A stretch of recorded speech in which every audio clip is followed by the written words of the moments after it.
নমস্কার, আজকে আমি বানাচ্ছি থোড় ঘন্ট। তার জন্য কী কী উপকরণ লাগবে: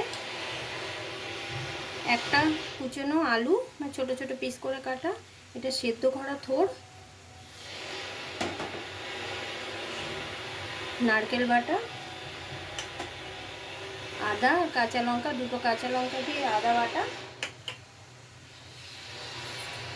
আর এই শুকনো খোলায় মিক্সিতে এই পোস্তটা বেটে নিয়েছি, জল দিইনি, শুকনো করে বাটা।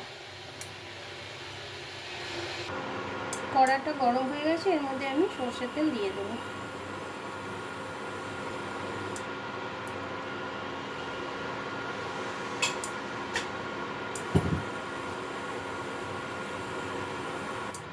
এর মধ্যে এখন আমি একটা তেজপাতা, শুকনো লঙ্কা ফাটিয়ে বিচিটা বের করে দিয়েছি, আর সামান্য জিরে ফোড়ন দিয়ে দেবো।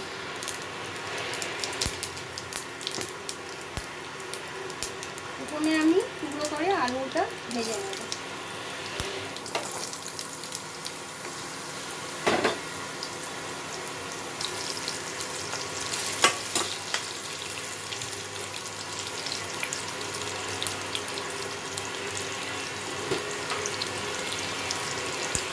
আলুর মধ্যে সামান্য নুন দিয়ে দেবো।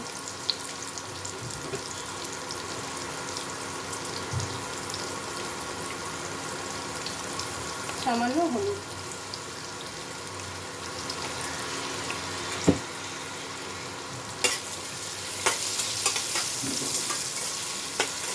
এবার আলুটা একটু ভেজে নেব।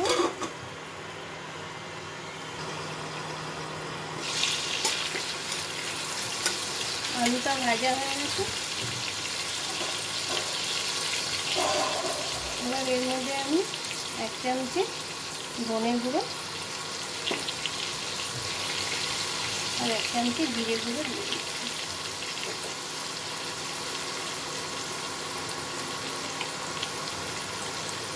সামান্য একটু হলুদ,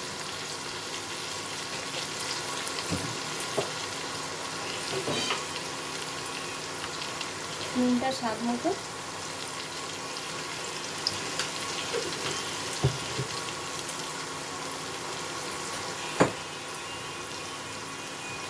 আদা কাঁচা লঙ্কা বাটা। ঝালটা নিজেদের মতো করে নেবে।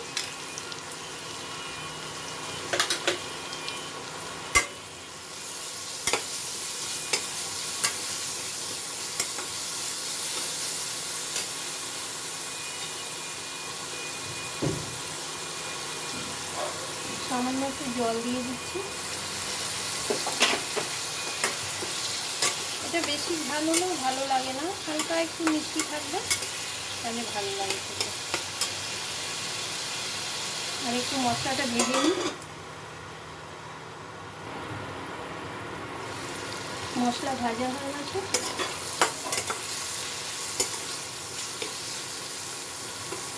এর মধ্যে আমি এখন সেদ্ধ করে রাখা থোড়টা দিয়ে দেবো।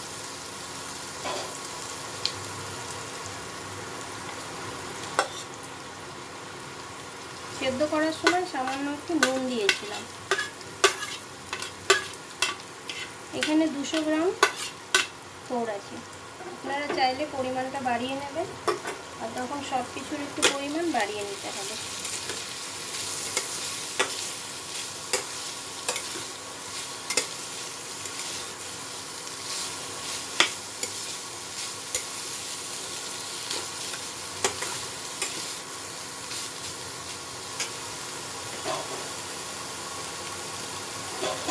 অল্প একটু জল দিয়ে দেবো।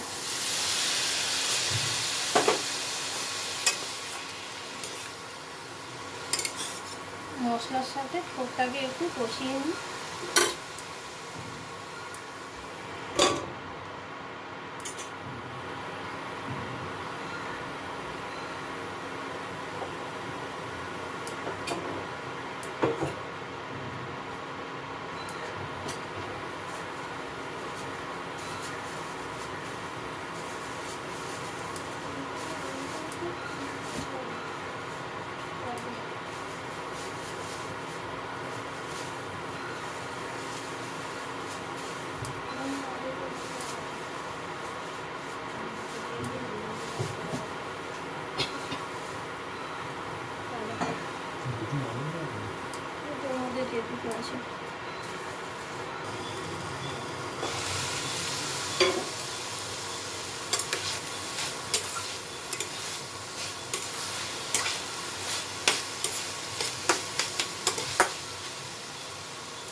এবার এর মধ্যে আমি শুকনো করে পিষে রাখা পোস্তটা দিয়ে দেবো। 1.5 চামচের মতন দিয়ে দিলাম।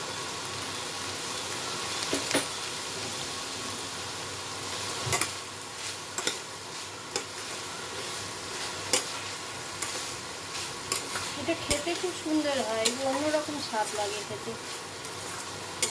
একবার হলেও বানিয়ে দেখবেন, খুব সুন্দর হয় খেতে।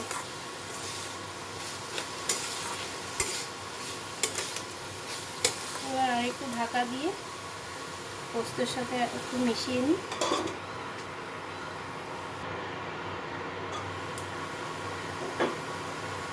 এবার নারকেলটা, পুরোনো নারকেলটার মতো দিয়ে দেবো। 2 চামচের মতো নারকেল দিয়ে দিলাম। আর একটু দিয়ে দিই বেশি করে।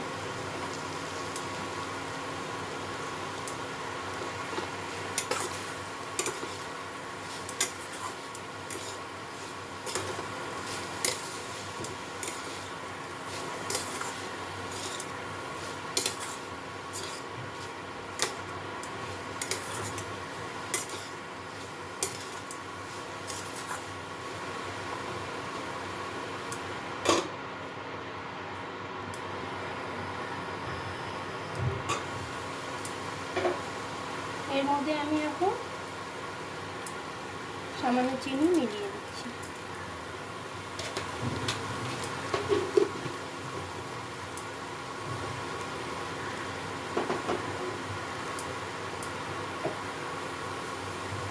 আর একটু ঘি দিয়ে দিচ্ছি।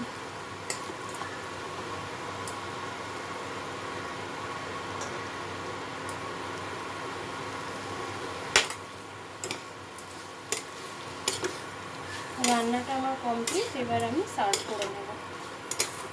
এটা খেতে খুব ভালো হয়, একবার হলেও বানিয়ে দেখবে, স্বাদটা অন্যরকম হয়।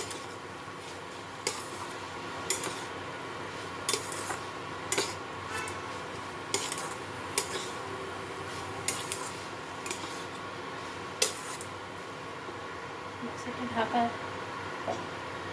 ঢাকা দিয়ে রাখি, তারপরে আমি সার্ভ করে নিচ্ছি।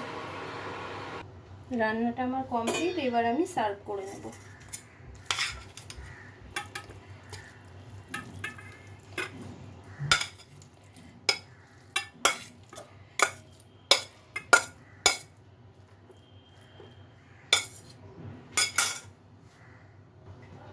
রান্নাটা আমার কমপ্লিট। একবার করে দেখবেন, খুব ভালো লাগে খেতে, একটু অন্যরকম লাগে। আর আমার রান্নাগুলো আপনারা দেখে লাইক কেন করেন না? আমি খুব একটা খারাপ রান্না করি না। একবার করে দেখবেন, আর একটা লাইক শেয়ার করে দেবেন যদি ভালো লাগে।